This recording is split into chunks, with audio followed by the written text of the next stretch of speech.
So as you know that over time we've grown and we don't have capacity to discuss every case as it comes. There are also other colleagues who are still outside the group who also need to benefit from our discussions. Because of this, I have decided to start what is called the case series discussion, where I pick interesting cases from our group discussion, then we can dissect it further for the benefit of those who post and those who still also need to learn and those who are outside our group. So in this presentation, I am going to discuss just a few cases so that everyone can have a look and appreciate how we make certain diagnoses. So this is one of the interesting cases your colleague posted in the group. So you can see here, the spleen is enlarged. And if you can look at the central part of the spleen, there is a cystic space that you can see here, anechoic cystic space here. So this configuration is in keeping with degeneration of the cyst. So this happens when there is a certain portion of the spleen without blood supply. So ideally, we call that necrosis or segmental necrosis of the spleen. If there's no blood supply to certain portions of the spleen, they die. And when they die, they then undergo what is called liquefactive necrosis. So the fluid that we are seeing here on the central space is due to certain segments of the spleen without blood supply, and they are now undergoing liquefactive necrosis. So you can see from the history that was supplied that this person does not have any history of trauma. So from the history that we're given, it is prudent that we come up with a conclusion that the person is undergoing liquefactive necrosis of part of the spleen. So literally, this portion of the spleen is dead. So the other interesting case that one of your colleagues also posted is this one of a vanishing twin. So you can see there's a small dead twin here that is floating in this amniotic fluid, and you can see the septum that is dividing the two, and you can see here is a bigger viable twin that you can see here. You can see there's discordance in terms of the amniotic fluid. There's a lot of amniotic fluid here, and there's a little bit of amniotic fluid in the vanishing twin. So this is a typical scenario of what we call a vanishing twin syndrome, though you can see that the septum is there and then the amniotic fluid is there, but the size differences of the two fetuses, you can see the other one is very small and the other one is big.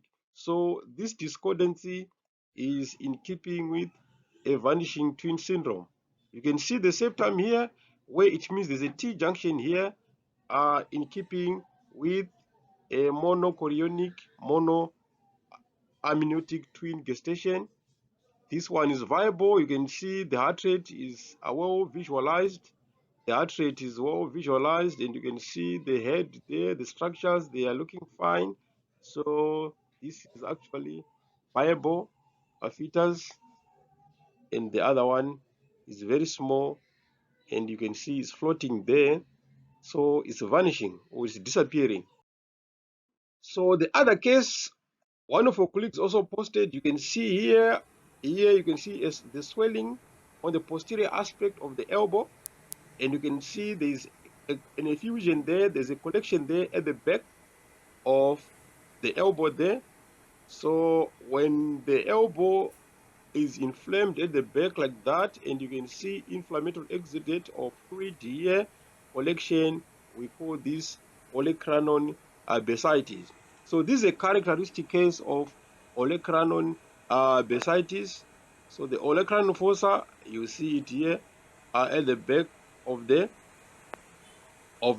elbow there, it is a continuation of the ulna, and the fluid collection there is in keeping with olecranon bursitis.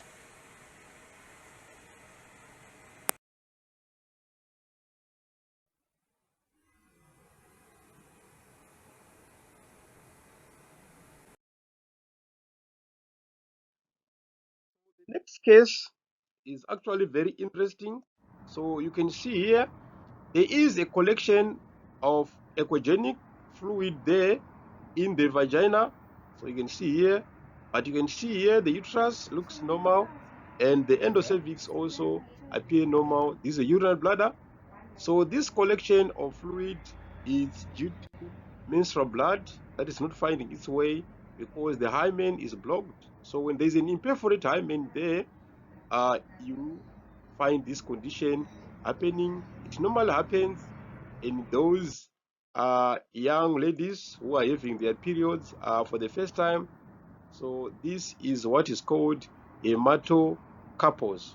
So if the collection was inside the endometrial cavity there, then we call that hematometria.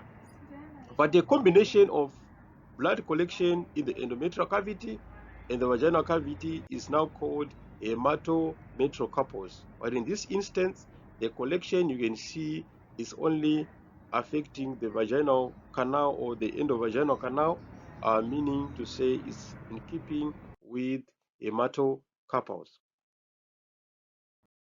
The other interesting captivating case one of your colleagues also shared is this one where there is this lesion adjacent the urinary bladder there.